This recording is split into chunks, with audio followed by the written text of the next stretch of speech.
So before 2017, I never traveled overseas. And in late 2017, I wound up going to 5 countries in 2 months.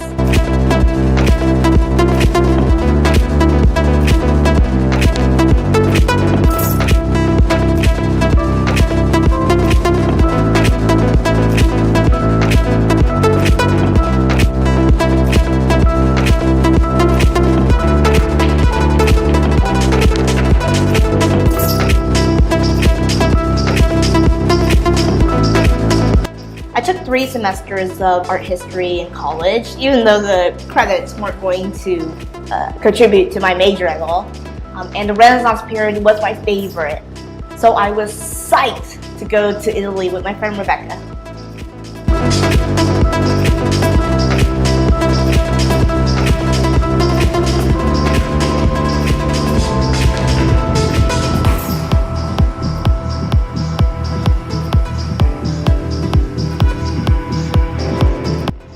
Oh, it's just the Colosseum down the road, no big deal.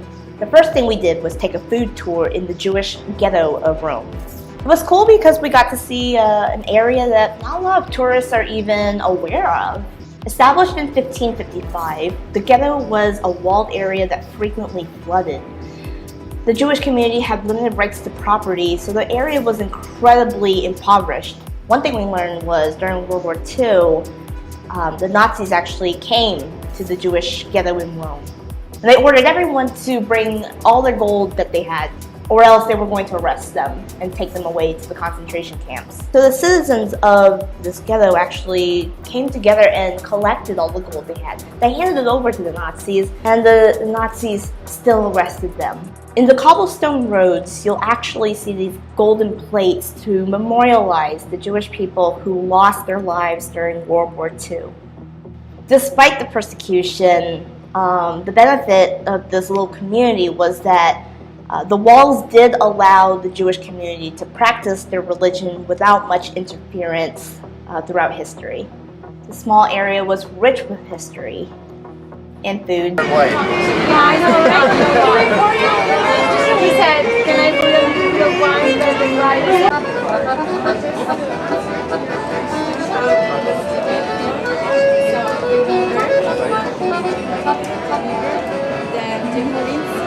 This bakery is from the 1820s. Holy crap. And of course, we were in Rome, so we had to check out the Colosseum.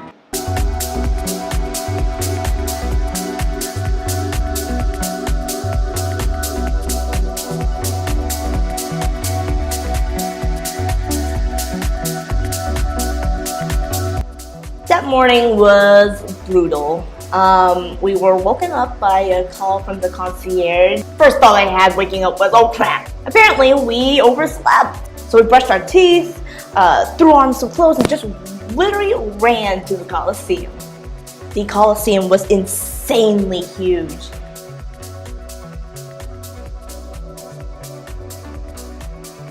Damn, gladiator battles were brutal. The gym for those gladiators were actually just across the street. Can you imagine training with people for days, knowing that you're probably going to kill some of these people that you're training with, or you're going to be killed by these people? We actually learned from our tour guide that it's a misconception that every fight ended in a death. Hiring trainers was expensive. So sometimes they actually kept the loser alive to give them another chance because the emperor didn't want his money wasted. What the hell? They also had non-terrible events there too. All the shows were free, but the seating was based on your social status. Of course, the nosebleed seats were for the poor. I can relate to that. But my all-time favorite city was Florence.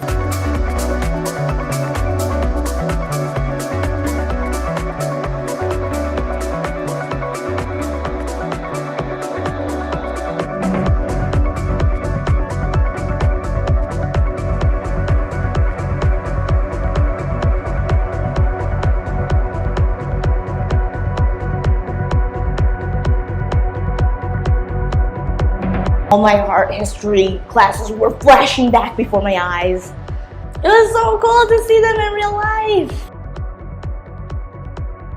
Of course, we had to see the David. I loved our tour guide. She was an art history major. David was Michelangelo's breakout piece. Believe it or not, it was carved out a piece of marble that no other artist wanted. It was too narrow, it was hard to work with. So Michelangelo, who was 23 years old at the time, just volunteered, I'll take the slab of marble, I'll make something out of it. Now there's actually a lot that makes the statue of David incredibly special. First off, no one had ever seen a statue this big before. Previous works of David were always depicting him as a king, and this was the first time we actually see David as a young boy, moments before he slays Goliath. The subject matter and size were nothing that anyone has ever seen before. Even Leonardo da Vinci was jealous. When they were trying to figure out where to place this magnificent statue, Da Vinci was like, just put it in the back, it's no big deal. Of course, thankfully, they didn't do that. We learned all about the Medici. The Medici family was the whole reason the Renaissance even started. Before the Renaissance, we had the medieval ages, and barely anyone could read. The Medici family were actually originally doctors, but they became bankers once they saw how lucrative it was, and they became the richest family by landing the biggest client of them all, the Vatican. The Medici approached the Ottoman Empire and took all these books and stuff that no one wanted during their conquests. They kept them all in one place and invited the public to come and read and study as they pleased. Renaissance means rebirth. It was a rebirth of knowledge, of history, of art, of philosophy.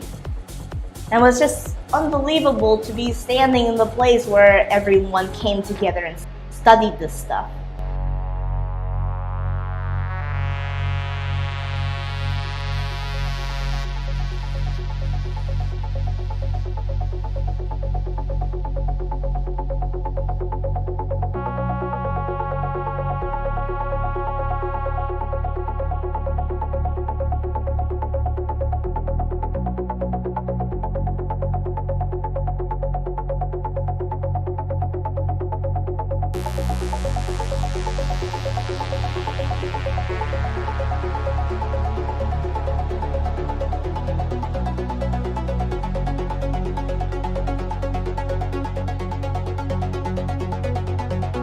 So this is actually the only painting outside of the Sistine Chapel that Michelangelo actually did.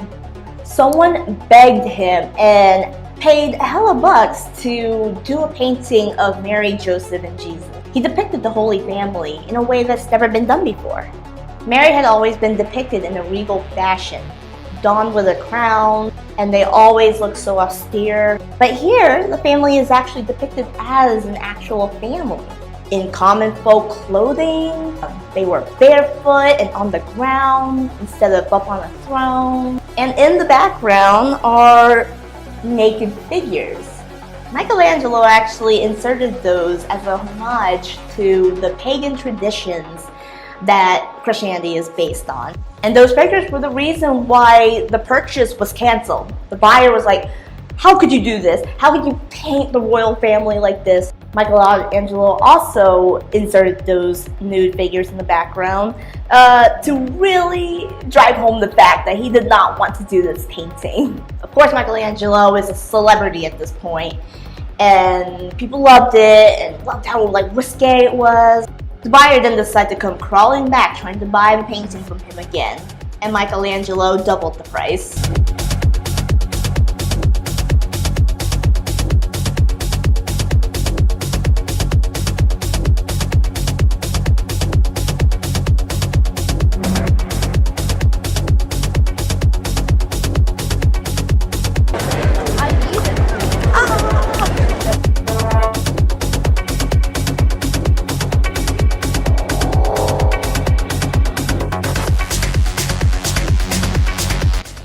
So I literally squealed with happiness when our tour guide took us to see Caravaggio's paintings.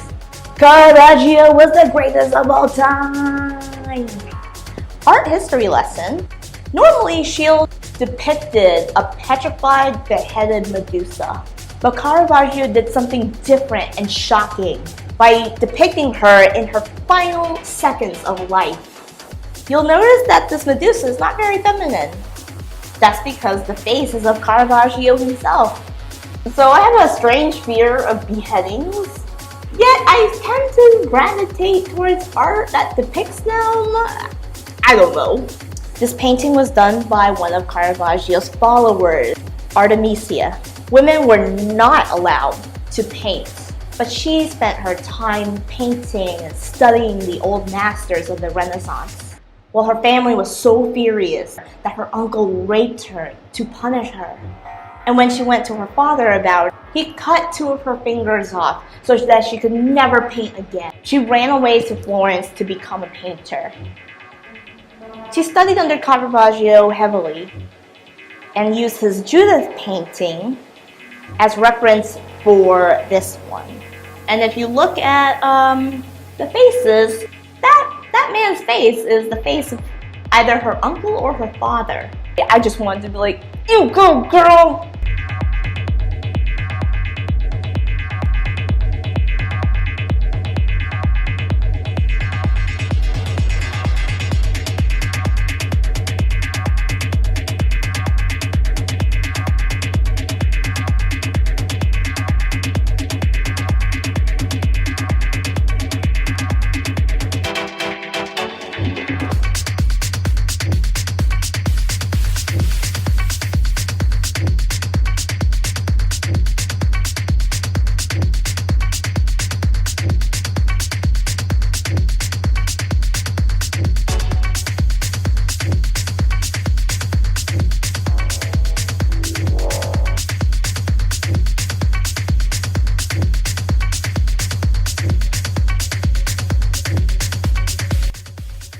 I was actually very lukewarm about the idea of checking out the Vatican, but my friend grew up with a Catholic family and she wanted to go, so I'm like, why not?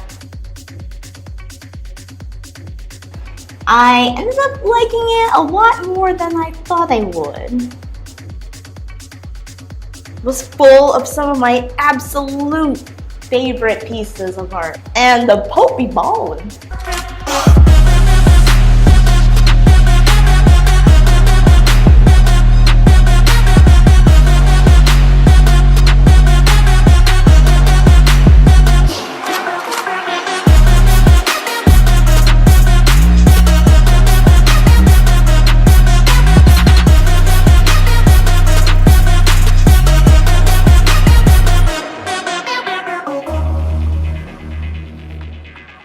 One of my all-time favorite paintings is The School of Athens by Raphael. It depicts Greek philosophers but contains cameos of artists and figures during the Renaissance. Like, for example, Da Vinci is depicted here as Plato. And by the way, if you find this stuff fascinating, check out the links below. I have links to Khan Academy's Renaissance art history courses. Italy woke up the history nerd in me. I highly recommend that you get a good tour guide who studies this stuff. It was like a walking college class. Italy is definitely the one I want to come back to multiple times. I want to spend a lot more time in Florence. I want to check out Venice and Milan and Naples. Italy, I will be back.